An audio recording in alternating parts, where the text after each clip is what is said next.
Hi folks, and welcome to Magny Cours in the F3. So let's crack on with the fast lap.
Right, fast lap done and dusted, and let me show you the rules tab. Have a read because it'll tell you where the off tracks are and slowdowns for that matter, which are very, very useful to maximize your track limits and maximize your lap time. So definitely have a read of that. Info tab for you. We are using the identical iRacing Magny Cours setup. So we are following the fixed series, track tempo of 79 Fahrenheit, and a usage of moderate of 44% is what I always use on these track guides. Now the lap I'm actually going to show you is my fastest lap, the cheeky little rascal, 1:32.043. I tried to get in 31s, little bit neat I reckon, and we could have done it, but yeah, a lot of low 32s coming up here once I really dialed the car in. It's a hell of a circuit this. Really did enjoy going around here. Really fun. Not sure how it's going to race because we actually hit the rev limiter coming down to this hairpin, which is probably the best slipstream opportunity on the circuit.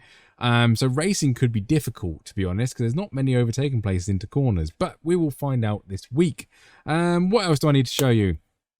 Discord, where the O-lap, B-lap, telemetry and replay file will all be hidden in there for you, so you can see exactly how I do this lap and what pedal inputs are going forward, and the split times I show you just down here as well. So you can see my optimals actually is a 31.881, but we couldn't string it together, so our best is a 32 flat. Otherwise, I think that is me done and dusted on the waffling. Let's crack on with the breakdown lap.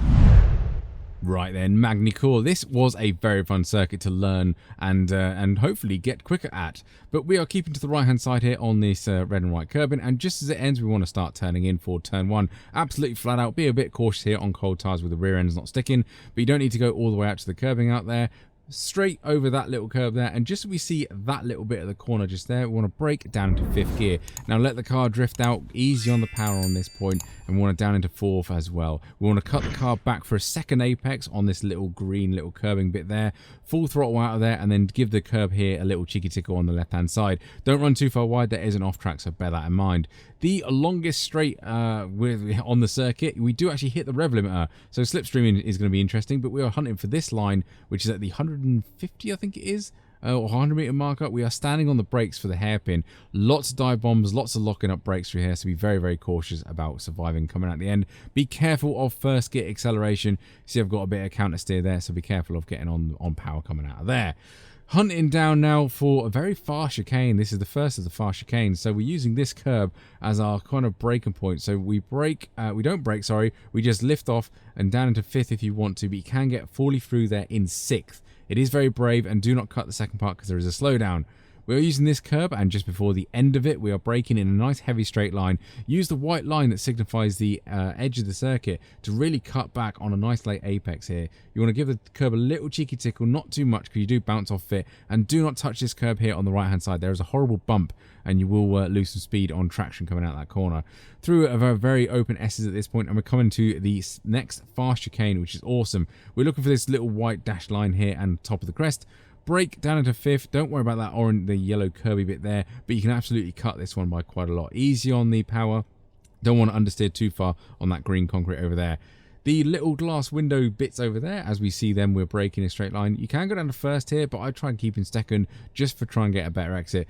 Get on that power nice and smoothly. The car will oversteer at this point because the tyres are screaming their little hearts out. So be a bit cautious with them. And we're coming into the final few corners now of the lap. Coming down the hill, we want to stay on the left-hand side. And just after the 100-meter marker, just on that white line there, brake nice and heavy. Try and stay in second gear again. It will help you out on the second part of this section.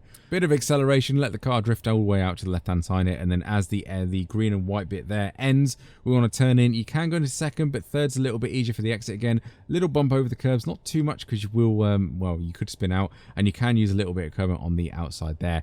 The line happens very, very quickly. So, yeah, if you're going to get your move done, get them into like the third to last corner. Anyway, a 132 flat, basically, we got round in. We were trying to nip into the 31s, but we didn't quite make it. My optimal was in the 31. But yeah, going to be interesting around here. There's only going to be, like, say, a few overtaking opportunities. Otherwise, it'll be trying to avoid the carnage. This is a brand new circuit for this season, so everyone will be learning. So bear that in mind when you are racing. But otherwise, make sure you see the checkered flag. If this did help you out, make sure to like and subscribe to that lovely YouTube stuff. And I'll catch you on the next one.